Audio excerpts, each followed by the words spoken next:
the Color Money Podcast. I am Bo Mikiti, and today I am not joined by my amazing co-hosts, Julia Lachey, Emmerich Peace, and Daniel Dixon, but we are in for a very special treat because we have Jamar Adams with us today, and I'm really excited about this conversation. Jamar is someone that I have a tremendous amount of respect for, that I've admired for a long time and had the opportunity to work with in a couple of instances.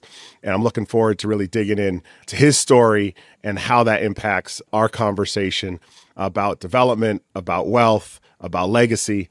So you're in for a treat. So Jamar Adams is the founder and managing principal of Essence Development, which is a 100% minority-owned real estate investment development firm that's focused on creating high-quality, socially impactful, and sustainable communities.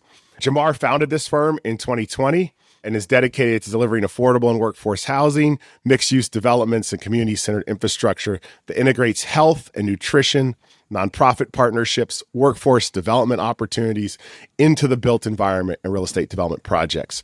He built his firm based on the principle that equitable housing and holistic community investment are essential drivers of meaningful and lasting change in our neighborhoods. He's done a bunch of amazing things in his life, and we're going to talk a little bit about that, about how you achieve excellence at so many different levels. You know, prior to being in real estate, Jamar played in the NFL with the Seattle Seahawks and the Philadelphia Eagles, graduated from Michigan University, and Essence Development. He then worked at related companies. Essence Development currently has a portfolio that includes over $6 billion in development that encompasses over 3,800 affordable and workforce housing units, 3,000 market rate units, and nearly 500,000 square feet of life science and research space across the Northeast. So Jamar, welcome. Thank you for being with us. I'm really excited for the conversation today. Oh, thank you. Glad to be here and glad to be able to spend some time with someone I very much so respect what you've done professionally as well as personally on this journey. Well, great. So maybe let's just start off. Let's jump right into it. Tell us a little bit about your story. I think it will help our listeners a lot to sort of get a sense of the fabric of your story. Maybe starting with where you grew up and sort of that journey all the way through to New York and related and now your own firm. Yeah, I mean, I think that the journey is interesting from this perspective. So I grew up in a single parent household in Charlotte, North Carolina. My mom raised me and my two older brothers. My older brothers are 5 and 10 years older than me.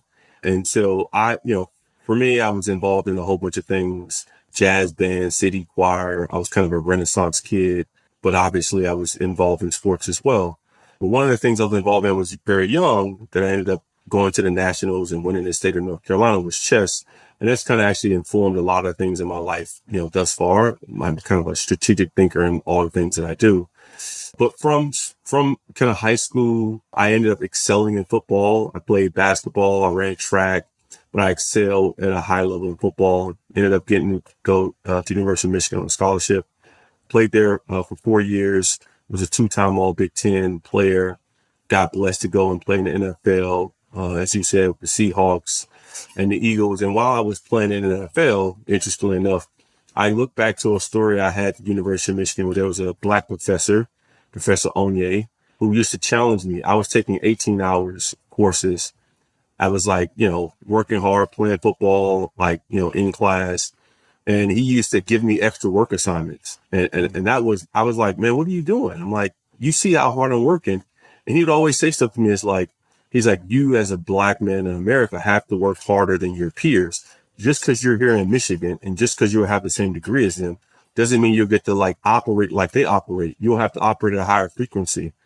And so he would do other small things like make me take my scully off in class or make me take my hoodie off in class when other people were sitting there with hoodies. And he was like, you can't operate like other people. Just because you're in the same space, you can't have the same outcomes or results as them. It has to be better. So one of the assignments he had me do is I had to read current affairs every week and then write him a paper on it. And about the third week, this is in 2006, I read a paper. I read it in I think the New York Times. Blackstone had gone public and Steven Schwartzman had collected a bonus of $1.2 billion. And from a kid who grew up in, a single parent household in Charlotte, North Carolina that grew up in public housing, then affordable housing. My mom bought a house for $49,000. To then hear someone made $1 billion as a bonus Like, and I didn't really understand how the concept worked. I thought like your bonus was always like, percentage of what you made. So I was like, if he had $1 billion bonus, he must have made like $2 billion in salary. I didn't really get it then, but like, it really started to push me to say, well, what is this finance thing? And like, how do people make money? And so then the crisis happened in 7 and 8. I'm in the NFL now. I actually have a little money. I have people coming to me saying, hey, let me invest your money. And I was responding to them because I have been reading all these books. Once my interest had got sparked to finance, and I was reading all these books and had all these questions for them. So I would say, listen, I'll talk to you about it, but you got to explain these things that I'm reading in these books. You got to explain these things that I'm like doing some research on. And that ended up leading them to saying, man, you have a great inquisitive nature about you. Why don't you come on and job shadow with us for a while? And then that led to saying, man, you're pretty intelligent. Why don't you come and intern with us in the summer if you have time? And I got to intern in some amazing investment banks. People were amazing to me. I think it's easy when you go into someone's office. I would go in their offices on Tuesdays during the season. They would just have seen me play on either Sunday or Monday. And so like everyone wants to talk to you. I'd give them 20 minutes of like, oh man, when that guy hit me, it was so hard. My neck was hurting. And like, oh, Tom Brady's amazing or Peyton Mann's amazing. But the rest of the day, I'd have their undivided attention. And I would get to go and meet the most senior people in the company because they're like, hey, guess who's here? And so that access was tremendous for me. Which then again led me to saying, once I got injured, I said, I'm going to go work at Goldman Sachs, interview, got the job offer, which I think is, when I think back, it's pretty amazing, from football right into Goldman.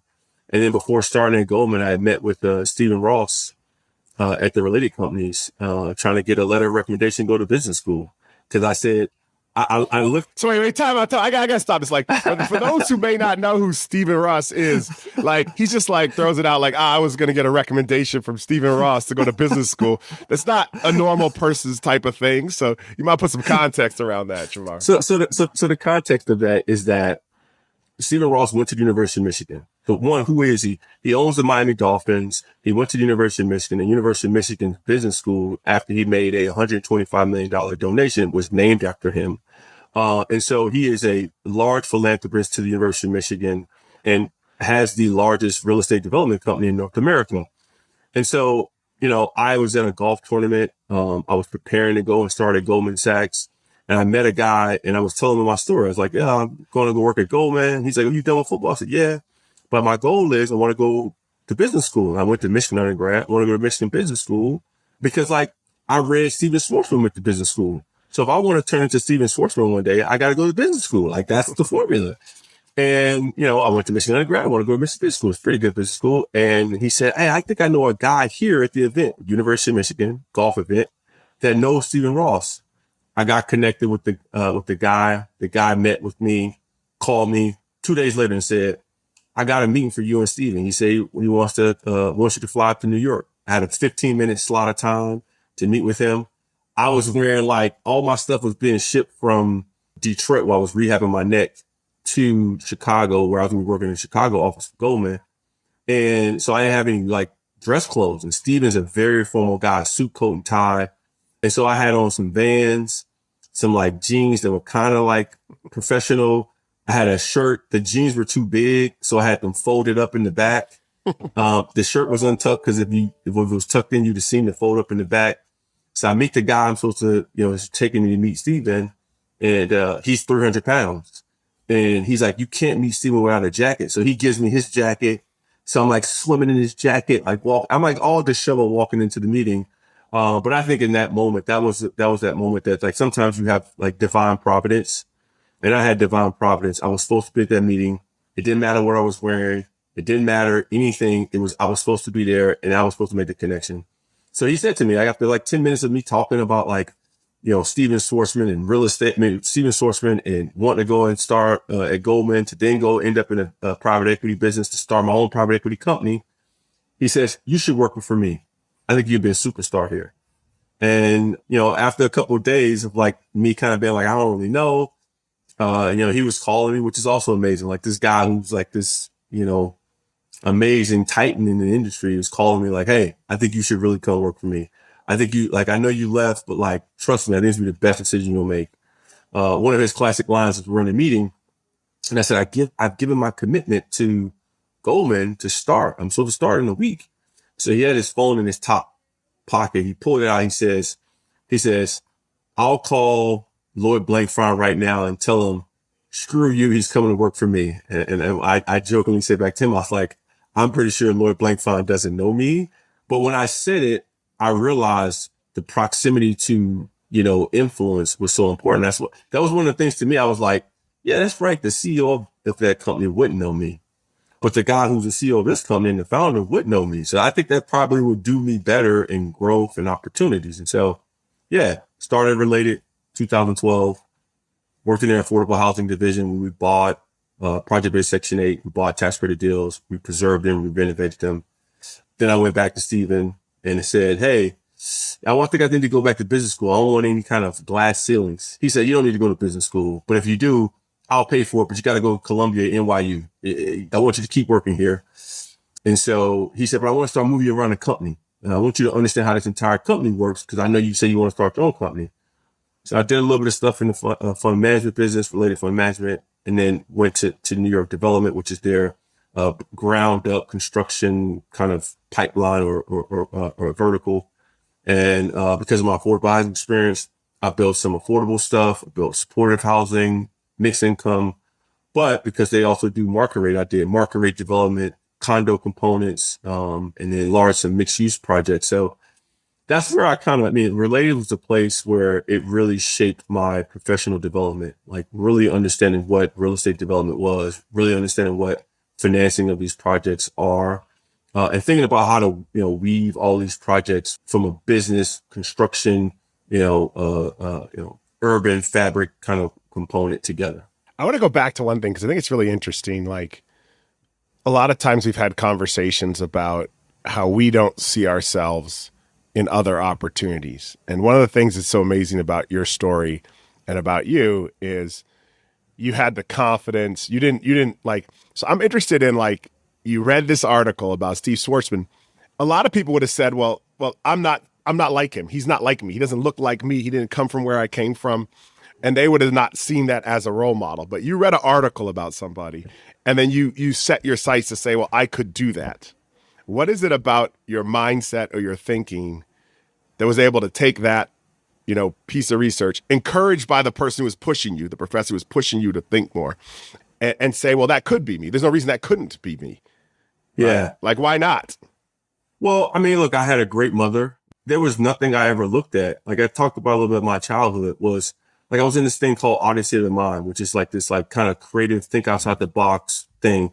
And I was a chess champion growing up. I played in the city, a jazz band. I was in the city choir. I was an athlete, football, basketball, track, like I did all these things. And what I realized during the experience when I was young was if you commit yourself to something, you will get results out of it. It may not be exactly what you want, but you will get positive results from it. And so I had nothing else in my life that said to me that like if I saw something that I wanted to do, that I couldn't do it. Because mind you, at that point in time, I'm in college playing at one of the most historic universities in the country, major college football. Like, I think that year that I was like a semifinalist, which means you're the top 9 people in the country as a defensive back. I was a semifinalist for the Thorpe Award. And mind you, I would always, from when I was a kid, I would always look at people and say, that's my example. And then try to research them to say, well, what did they do to get to where they were? And I'd be like, okay, I got to do that. So, when I was a kid, I loved Jerry Rice. When I was a kid, I loved Barry Sanders. When I was a kid, I loved Ricky Williams. When I was a kid, I loved Charles Woodson. And now I'm at the University of Michigan, and like Charles Woodson comes to campus like, Adams, you doing well, man. Like, and so I'm like, what I realized is that for me, it was identify someone that I said, I want to emulate them in this component. Maybe it was a professional component. Maybe it was a philanthropic component. Maybe it was a spiritual component, but I want to emulate you. But in emulating you, I needed to understand your background. Well, what did you do to get there? Because what I start to realize is if I understood what you did, it's just a formula. I started getting to a point, and I saw this interview that Barack Obama had said, and I think it's like something that so many people should hear and see. He said, when I was a state senator, I thought that like, man, I'm being in the state senate. Like, I'm going to be like one of the He's like, I realized there's like a couple people who are super talented and amazing, a couple people that's like kind of dumb, and then a whole bunch of average people. So then I became a U.S. Senator. He's like, man, I'm the U.S. Senate. It's only 100 plus of us, man. Yeah, I might be. He's like, I realized there's a couple people that's really talented, a couple people, right? And then he said that elevator all went to the point. He's like, now I'm the president of the United States. I'm going to the G7 summit. Where's the 7 like leaders of the 7 biggest economies in the world? And the same thing, there's a couple of them real smart. And so I kept having those same experiences, couldn't articulate it the same way, but I would go places and I'm like, I'm here at the state championship in chess. And I'm thinking, I'm this like black kid, and like I got this coach and I got this like tutor, but like these kids like been doing it since they were young kids, and I'm winning games. And I'm like, hold on, like if I dedicate myself to something, focus, intentional, like I will have results. Again, I may not always win the championship, I may not always be number one, but it's gonna put me in a space where I'm extremely competitive. And so same thing will happen with Schwartzman. I saw his story. Where did he go to undergrad? Where did he go to business school? Where did he work? And then the real thing that gave me a whole bunch of confidence, interestingly enough, he said he and Pete Peterson started a company with like $400,000. I was like, man, I'm about to go to the NFL. I should have that type of money when I leave the NFL. So like, there should be nothing there that should keep me from having opportunities that he had. And maybe I won't turn into Steven Schwartzman, like, like run the biggest asset manager in the world. But like, if I own my own private equity firm and like, I'm there, like I'm on a great path. It's really about a mindset. And somebody told me the other day, it was one of the most powerful things someone said to me. They said, I was talking to them, they said, well, here's my board of advisors. And then they mentioned some people like, some like really, really bigwigs. And I was like, oh, really? They're on your board of advisors? Like, yeah, they're on my virtual board of advisors. I study them. They don't meet with me. I've never met them, but I study them. I understand what their principles and what their lives are like, and I apply those things in my life. And so I think, Jamar, your story talks about the mindset your mother put in you, that you could do multiple things. You didn't go to the NFL saying, I'm just a football player. You went having done, I have excelled in chess. I've done these different things. I know that there are models I can follow. There are people I can emulate, regardless of who's in my family or where I am or what's going on.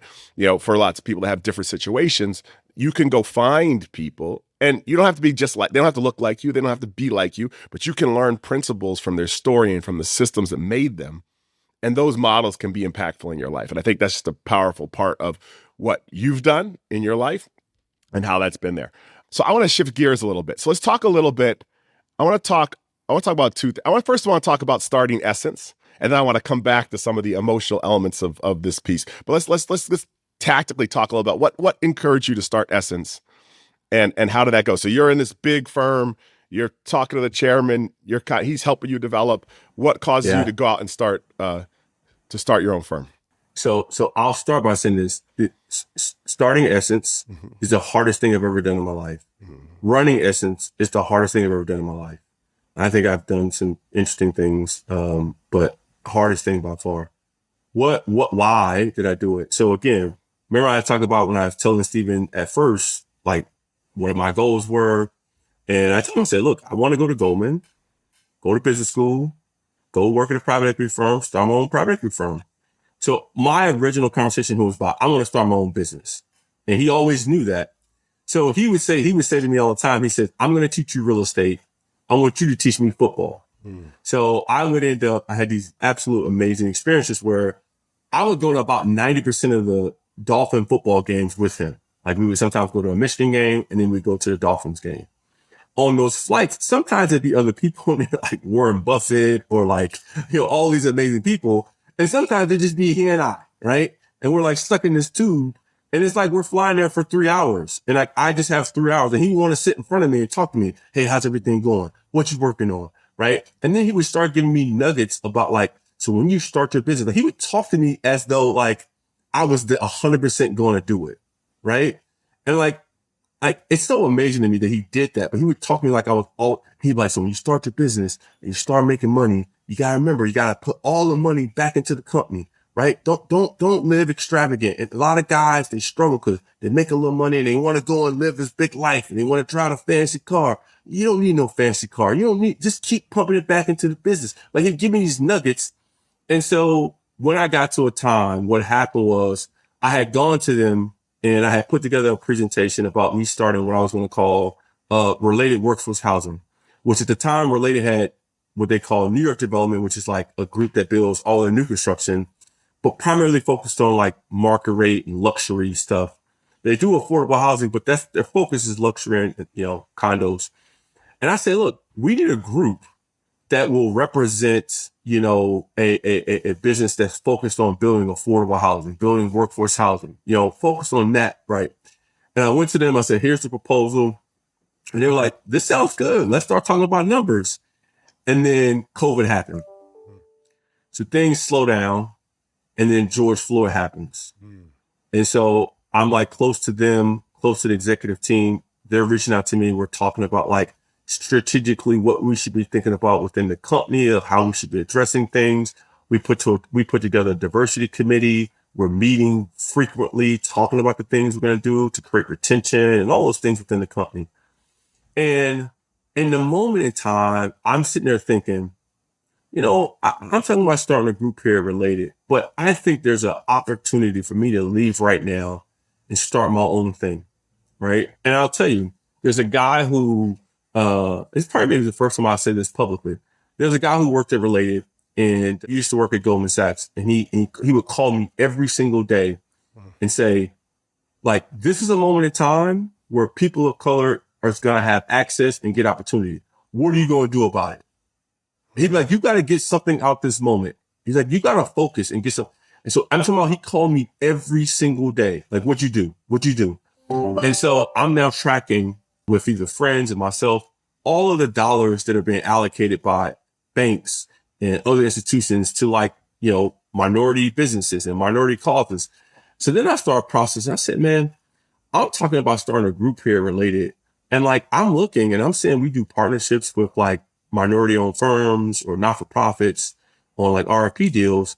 And these people, like the businesses are getting more than I get as a Related employee. And I'm running the deal. Like I know every aspect of this deal and they're getting more economics than me. I was like, why wouldn't I just start my own business and then potentially partner with Related or other groups and like get that or more, right? And there could be a business opportunity there. And I kept pounding that thought. I said, well, there's a lot of dollars going out right now for people of color and businesses. There may be opportunity. I said, I think maybe these RFPs will then have more and higher requirements for minority participation. That's an opportunity. And then I really started thinking back my time at Related. I had been doing a lot of work on, seeing, trying to grow diversity with women and people of color and all these systems and things that we're trying to put together to see that happen. And I realized, if you're not the decision maker, right, you don't really have the ability to create, you can't change it. You can create some impact, but you can't change these things. And I realized to start my own investment and development firm, I'd have the ability to have real impact. I'd have the ability to make the decisions on who the architect was going to be. I'd have the ability on consultants and general contractors. I'd have the ability to say, not, I strongly recommend we hire this person, but say, I'm going to hire this person, right? So I would have the ability to create the diversity in the industry that I think I know needs to be there, because also what I would see is, they act across the industry. I'm not making it focus on any business across the industry. If you think about, I'll give New York City public housing an example. 90% of New York City public housing is occupied by minorities and people of color. 90%. Okay.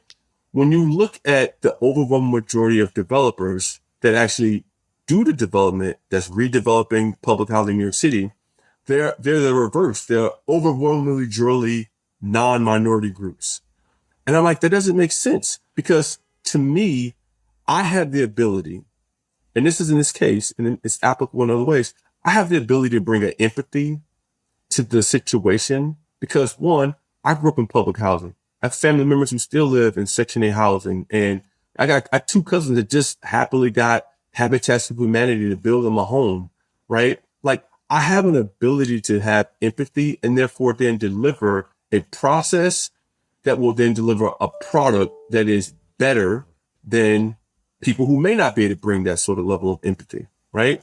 And so that was, all those things kind of came together, and I said, I have to do this business, right? It became an imperative for me. And I went to Steven and said, Steven, I know we were talking about this, but and I went to Bruce Bill, said, I know we're talking about me, but I think I should start my own business. And they both looked at me and said, you're 100% right. You should leave and start your own business. And the first piece of advice Stevie told me at that moment, he said, first thing you need to do is hire somebody. So when people call you, you don't answer the phone, so they make your company sound like it's bigger. The second piece of advice he gave me at that moment, he says, don't call a company like Adams Development. This is his advice. He said, you want it to be something that's not based and rooted in you, because you don't want people to come and think they're like working for you. They're working with the vision that you set. It's not about Jamar. It's about the vision, the collaborative vision that we all are aiming for, right? Like what Essence is trying to do, that's my vision, but we all are aiming at the same vision. And so, I've definitely tried to focus on that component, which is, I do believe people come and join the team because they believe in me and the vision, but I think it's far more about the vision and our ability to obtain and achieve that vision than about me. Wow, I think that's really interesting. So, can you share with me a little bit about the principles of Essence? You just talked about, this bigger vision. I can relate to that too, because I think I got one of those things right, and then I got stuck with the other one because that brokerage business stuck in my name, and I've been wishing ever for the last 10 years. Maybe the first 10 years I didn't care. For the last 10 years, I've been wishing my company was named something else. Because this idea of a bigger vision. So talk to me about, what is that vision? What are the principles of Essence, and what's enabled it to grow so quickly? I mean, we've talked about some big numbers, but I also like to break it down to like the small steps, because whether you're going to be like Jamar and own 3,000 units or you're going to own 3 rental doors, the process is very much the same. And the mindset is the same. And so can you tell us a little bit about what were the principles that built Essence, that bigger vision that you want people to be attracted to? And then how did you make it so successful so fast? What I think our purpose is to create communities of opportunity, right? That's a big, broad purpose. I think we have a big, broad, I think we can attain that. And it happens in a whole bunch of different ways, but that's our purpose, to create communities of opportunity. Like what I want ultimately at the end of the day is everything we touch is to give opportunities to more and new people, to do it in the highest qualities of ways, in the most empathetic ways, talking about our values, care, passion, teamwork. We use those, and we have 6 values. But when you use those as names for our actually meeting rooms in our office, because I want that to be ingrained in our team. What is our values? Like, what do we stand for here? And how we get there, right? To me, it's this. I think the ultimate vision is this. Let's focus just on real estate. We're looking at construction and other aspects, but focus on real estate. The vision is this. As a development firm, we have tremendous amount of information on our residents. We can see the need in a lot of our communities as well. So let's go to like a project-based Section 8 community. And the best thing too is that's the dynamic of the empathy that could be brought to the table. I have a 71-year-old mother. I'm praying that these are not facts, but she is showing signs of dementia. And so me and my brothers are having to do a lot of work to help her in not day-to-day life, but week-to-week life, right? So, we have a whole bunch of senior project-based Section 8 housing, right? I actually know, because I've had to help my 71-year-old mother actually get all the right Medicare parts signed up for. I know how hard it is. I'm an educated guy and I struggle to get through these things. And so I know these residents who don't have as much resources that I have, and maybe don't have kids that have as time that my mom has, they will struggle with those things. So programmatically, we're setting up programs that will help those seniors sign up for the programs in their community, at the state level and at the federal level, so that they are able to grasp the resources that are already been provided to them, but take some kind of administrative skill to get to them and access them, right? Yeah. I want to just put a pin on that because you said earlier, it's empathy and perspective that come from your experience that drive process, which creates products and systems that drive impact. And I think at the heart of it, that's the value of diversity. Like, it's not some catchword. It's not something. It's actually value creation through different experiences being implemented into a process, which prior to that did not include those experiences or those perspectives, thereby yielding a better process and a better product, which delivers a better outcome. And I think that the way you frame that is really powerful for us, especially in this moment when there's all this conversation about diversity as if it's this abstract thing that goody two-shoes people. No, we're talking about how multiple perspectives that have not been included in a process improve the product and change people's lives. So I think it's powerful. Absolutely. I mean, like you sharing that, expanding on that diversity piece, like, we have women in our firm, we're really looking to hire a senior woman on the development side. We have a lot of women on our development team. We want to hire a senior, like the most senior person on the development side. I want it to be a woman. Why? Because I've sit and spent time speaking to women in the development space, and I've heard their challenges. And like, there's aspects of it that I can't grasp. I don't know what the concerns are with dealing with, I will never be out of work in 6 months, God willing, right? But if you're of a certain age as a woman, you may have 3-4 times that you're going to be out of work for potentially up to 6 months because something that's an absolute amazing gift to you and your family and the world and the community. And we want you to be fully committed to that and be able to like give as much time, love, and energy to that. But we also have business and projects that have to be moved forward and closed. And so to have someone who's empathetic to that dynamic and can find the nuance to it that will help us do it a better way, but also help them, right? And help the young women. And again, like to me, it's also like, if we create that right culture, I think we'll get the most talented women because they'll say, man, they get it. They understand the challenge that we have to go through. And therefore to have women, I mean, look, I think women obviously provide an immense amount of benefit to businesses. And so to then like limit yourself because you can't figure out some of these challenges because you can't like bring your mind to it. I think we all do ourselves a disservice when we don't think about diversity as being something that's actually an imperative and essential to the process. No, that's really great. I want to switch gears for a second and jump over to something that, you and I have talked about a little bit in the past. And we've had a couple of recent podcasts where we talked about the unique psychology of being first generation wealth. And I think you've experienced that from a couple of different perspectives. Like you experienced in sort of the more traditional, I went to the NFL and now I got a big contract kind of way that kind of gets romanticized in our community.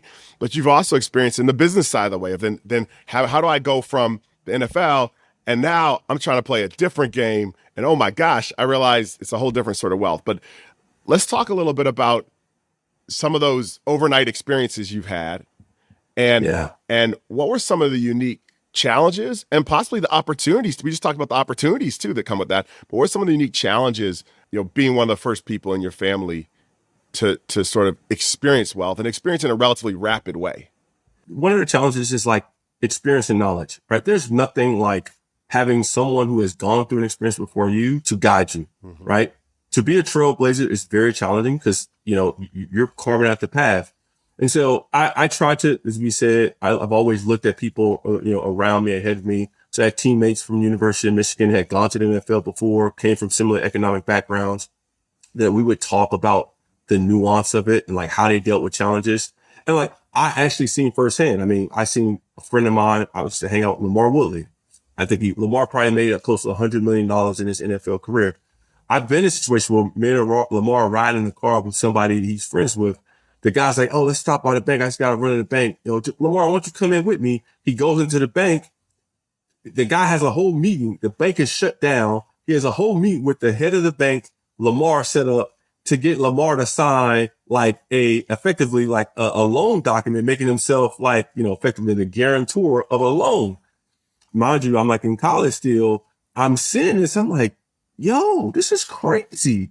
And so I've benefited a lot again from seeing people have, not personally experience it, but people that I was able to look at and say, okay, I'm gonna be there one day. Like, how does this process work? And so, look, personally, I struggled because I cared about my family and I cared about their need. And I experienced it. Like I experienced not eating. I experienced like the struggle. And so because of that, I experienced early in the process of like giving money, right? Writing checks. And then I started to learn, man, I gave money the first time. I gave money the second time. I gave money the third time. Nothing is changing. So the process is staying the same without any change in outcome. So I got to change the process. So what I started to realize was, yes, I have resources. Everyone in my family looks to me and says, he's a potential solution for a problem. That's the other thing I realized people start doing. And this is something that like Ross says all the time too. He says, don't solve problems with money, solve them with your mind. But when people think money is easily accessible, they're like, oh, let's just solve it with money. And I started to send it to my family. So my new policy becomes, if you are like, I'm approaching 40, if you're 60s, 70s, 80s in my family, you have a legitimate situation that I can come in and help you with.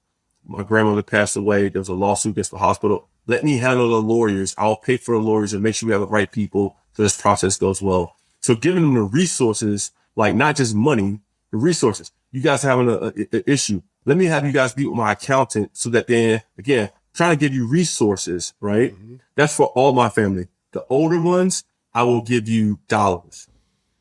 If you're 50 or below, you still have earning capacity. I will give you lessons. I will give you resources. I'll put you on a call. Like one of my cousins wanted me giving him money. I stopped giving him money. He says, cuz I want to get my trucking license, my CDL license. He went and got a loan. And the loan was like 15%. I said, well, remember I told you, anytime you have getting a loan, talk to me before, because I can help you understand like what loans should be pricing at. I'll pay your loan off, but I'm now your lender. Okay. So you write up a term sheet. You said, what's a term sheet? I said, go and find out what a term sheet is. You Google, find out what a term sheet is. All right, great. That's I said, okay, now I want you to go and write a promissory note. What's a promissory note? Same thing. Go find out what a promissory note is. And he went through this experience where he learned, like what interest rates were, what indexes were, like what a spread meant, right? Like he understood like the investment from my perspective into him saying, I'm investing in your future. I believe in you. You got a great trucking business. But he understood what a lender would look at to say, well, if I give you this money, like, well, I could actually invest in something else and be making this sort of return. So like, he started to understand what the index was alluding to and what the spread alluded to. And then again, what a promissory note was and what a term sheet was. And so here's a person who has never come in contact. He didn't finish high school, never come in contact with any kind of real business dynamic outside of his job, right? And maybe signing his mortgage for his home. And now I gave him this experience of learning the process, right? And those are the things I have learned of being kind of that first generation of getting access to wealth is that like, if you're my age or younger, I want to give you access to knowledge and resources, not dollars. Because the dollars you won't learn from. I want you to learn from the things, right? And if you're older, look, I want to make sure your life is, in reason as comfortable as possible. I love that perspective because I feel like so many times, we've talked about this a few times on the podcast, like so many times people come looking for the resource rather than looking for the lesson and not knowing that the lesson is actually far more valuable than the resource. We are almost out of time, but wanted to give you opportunity to close it up. And I just wanted to maybe in sharing some final thoughts and advice for our listeners, you could also touch on this, which is that there's a thread in your story. The headline of your story usually talks about the relationship with Stephen Ross and your time at Related. And it's amazing just what that relationship has meant to you and that he built that relationship. But I heard sort of in your story, there were three other folks. And there were three other folks that shaped your mindset. And it was your mindset that enabled your ability to have a relationship with Stephen Ross and all the other amazing people that you've built. And I heard about your mom. I heard about a professor at Michigan. And I heard today about a colleague that called you and said, this is your moment. This is the time. Are you doing something in a moment when there's a moment? And I'd love for you as you close out and share some final thoughts of advice to talk about the power of those quiet voices that actually shaped your mindset, that set the stage for the front stage that everybody sees. Yeah. But there was a behind the scenes. There was a production team, and the production team wired your brain. That was not about how famous somebody was or how much resources they had built. It was about how they thought, and that thought process, I believe, is the wiring that shaped Jamar Adams. Yeah, that's a tremendous question. I appreciate the opportunity to answer that one, man. That brings me joy to think about that. What I say is this: I've been so blessed to have had two things happen. One, to have my mom, Cecilia Adams, in my life, and it caused me to get emotional thinking about it. And two, actually not having my father when I was growing up. Because not having my father around when I was growing up made me posture myself in a position where I sought out strong leadership or strong mentorship, male or female. I was always looking, because I felt like I was in a deficit. I had one mother who loved me, but I always felt like I was in a deficit in certain areas. And so I would posture myself to receive from other people the things that I thought I would need in life to get to where I wanted to be, to have the growth and development I wanted. So it didn't matter who you were. It was a pastor. I would posture myself in a manner to receive from them, that the character and the values and the dignity, right? My mentor for 100 Black Men, I would posture myself and receive from him, the various things. And so what I have realized is that I would encourage everyone to accomplish anything tremendous in life. You will likely need three things, right?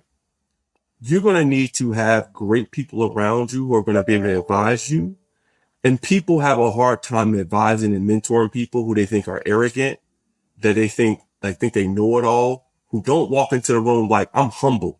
Like, I'm humble. I know things I think I know, but even in that, I'm going to be like, hey, is there any other color I can have to that?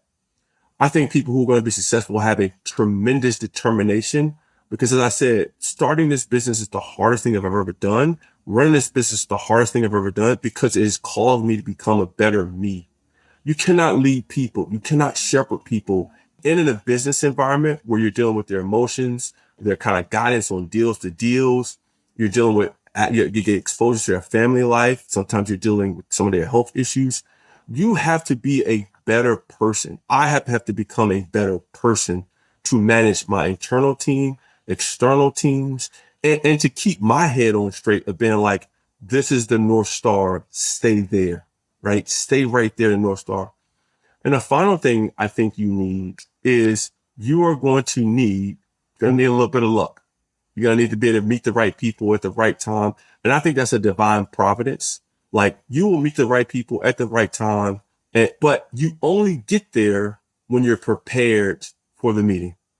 Like, when you've done the work, and it may not seem like you're doing the right work to be prepared for the meeting, but it always seems to work out that you've actually done the right work in the right way at the right time to be ready for that meeting where it's your opportunity, so that then when the guy hits me every day and says, what are you doing? What are you doing? What are you doing? There was 10 years that related, and 10 years, years before that had postured me and prepared me to be ready for all the conversations, all the opportunities that were going to be presented to me in 2020 to start Essence and to get it off the ground. And so I just encourage everyone here that, like, whilst you're going through your journey in life, always find yourself being postured to be able to receive from other people, right? And then I would say this, and the last thing I say just is my final thought. I think about my life in this way. I'm always trying to find myself at this level. I am a father. Now, I'm a physical father. I have a daughter. I spend time with her. I know what I have to do from a nurturing perspective. I have to be present. There's a whole thing I have to do there, but I have to teach. I have to give my wisdom opportunities to her. So in every part of my life, I know I have to be a father. There are people who are looking up to me saying, man, I want to be like Jamar, right? Maybe it's a football dynamic. Maybe it's a business dynamic. Maybe it's something I'm doing in my personal life, the philanthropic things I do. Man, I want to be like Jamar. So I'm a father to people. So I'm a mentor, right? I got to give my time. That's my obligation. But I'm also a son, right? So I'm postured down at the son where there's someone who's mentoring me. There's someone who's giving me wisdom. There's someone who's giving me advice. There's someone who's like, pouring into me, nurturing me at the level I'm at, right? And I have different fathers, just like I have different sons, right? Or daughters, but I'm also a brother, right? And that dynamic, I have to have peers, right? Because sometimes there's conversations that you don't feel as comfortable having with your father. There's some conversations that's not appropriate to have with your sons and daughters. But there's conversations that need to be had with brothers and sisters, peers of yours, where you can be like, man, and you gotta have brothers. And so in life, I think to put yourself in a situation where you're a father or mother, you're giving, you're blessing, you're nurturing, you're mentoring, you're a daughter or a son, you're getting that same thing, right? You're receiving that same thing you're doing. And you're also a brother or sister where you have peers that you can like come together and work together on things and work through things that you would not necessarily be able to do that with a father, or it's inappropriate with a son or a daughter. There you have it. That's Jamar Adams. Stay open to receive in relationships, right? Surround yourself with great people.